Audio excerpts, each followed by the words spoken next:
ইন্দাসে প্রচারে শ্যামলী রায় বাগদি উন্নয়নের সাথে মানুষ আমার সঙ্গে। মমতা বন্দ্যোপাধ্যায়ের উন্নয়নের রথ আরো সামনের দিকে এগিয়ে নিয়ে যেতে মানুষ আমার সঙ্গে আছেন। নির্বাচনী প্রচারে বেরিয়ে বললেন ইন্দাস বিধানসভা কেন্দ্রের তৃণমূল প্রার্থী শ্যামলী রায় বাগদি। মঙ্গলবার তিনি মদনমোহনপুর অঞ্চলের নওনগর, খুরডাঙ্গা সহ আশেপাশের গ্রামগুলিতে প্রচার ও জনসংযোগের কাজ করেন। এদিন দিনের শুরুতে ইন্দাস বিধানসভা কেন্দ্রের তৃণমূল প্রার্থী শ্যামলী রায় বাগদি নওনগর গ্রামের প্রাচীন ঐতিহ্যবাহী শিব মন্দিরে পুজো দিয়ে নির্বাচনী প্রচার শুরু করেন।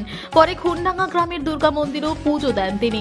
এদিন দলের প্রার্থীকে ঘিরে এলাকার তৃণমূল কর্মী সমর্থকদের মধ্যে ব্যাপক উৎসাহ উদ্দীপনা লক্ষ্য করা গেছে। কখনো গাড়িতে, আবার কখনো পায়ে হেঁটে তিনি ওই গ্রাম এলাকাগুলিতে প্রচার সারেন, কথা বলেন মানুষের সঙ্গে। ইন্দাস বিধানসভার অন্তর্গত মদনমোহনপুর অঞ্চলে আমি প্রথমেই নওগ্রাম যেটা বলে নওনগর শিব মন্দিরে পূজা দিয়ে আমি প্রচারে শুরু করেছি।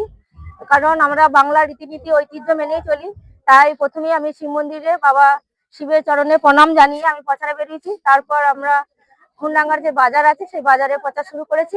এখন এসে পৌঁছেছি আমি ভগলপুর গ্রামে, এবং ভগলপুরে দেবী দুর্গার মন্দিরে আমি প্রণাম জানিয়ে এবারে প্রচারে শুরু। মানুষের কেমন সাড়া পাচ্ছেন? দেখুন, মমতা বন্দ্যোপাধ্যায় যেভাবে উন্নয়নের রথ চালিয়ে গেছেন এবং চারিদিকে যেভাবে জনজোয়ার দেখতে পাচ্ছেন সামনেই, সেইভাবে আমার মনে হয় যে প্রত্যেকটা এখানের জনগণ এবং মহিলা যারা উপস্থিত হয়েছেন সকলে একদম উচ্ছ্বাসের সহিত আমার সঙ্গে বেরিয়েছে, এবং এখানকার যারা তৃণমূল কংগ্রেসের সক্রিয় কর্মী আছে সকলেই আছেন, এবং এখানের জনসাধারণ মানুষজন সকলেই আমার সঙ্গে উপস্থিত হয়েছেন। কারণ আপনারা জানেন মমতা বন্দ্যোপাধ্যায় যেভাবে উন্নয়ন করেছে, সেই উন্নয়নের রথ যাতে সামনের দিকে আরো এগিয়ে চলে সেই লক্ষ্য রেখে মানুষ জনগণ আমার সঙ্গে আছে। মানুষের ভালো সাড়া পাচ্ছে। হ্যাঁ, ভালো এই সাড়া অঞ্চলের পাচ্ছে। জিত সম্বন্ধে কি মনে করছেন? এই অঞ্চলে প্রচুর বিপুল ভোটে জয়ী হব। দেখুন, মমতা বন্দ্যোপাধ্যায় যেভাবে শিক্ষাশ্রী, স্বাস্থ্যসাথী কার্ড এবং খাদ্যসাথী, কন্যাশ্রী, রূপশ্রী, লক্ষ্মী ভান্ডারের মাধ্যমে যে উন্নয়ন ছড়িয়ে দিয়েছেন মানুষের মধ্যে, সেই জন্য সেই আপ্লুত হয়ে তারা নাচছে। আপনাকে দেখলাম তো যে দেখে বিরাট নাচছে। একদম ওদের আনন্দে উদ্ভাসিত হয়ে নাচছে ওরা।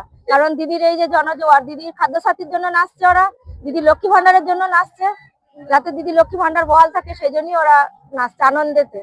এই নাচ দেখে কি মনে হচ্ছে এই অঞ্চলে? এই নাচ দেখে মনে হচ্ছে আমি বিপুল ভোটে জয়যুক্ত করবো।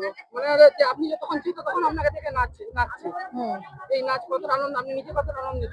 আমিও খুবই আনন্দিত হয়েছি, কারণ আমি বুঝতে পারছি যে মমতা বন্দ্যোপাধ্যায়ের উন্নয়ন দেখে ওনারা আপ্লুত হয়ে নাচছেন, আবেগে নাচছেন।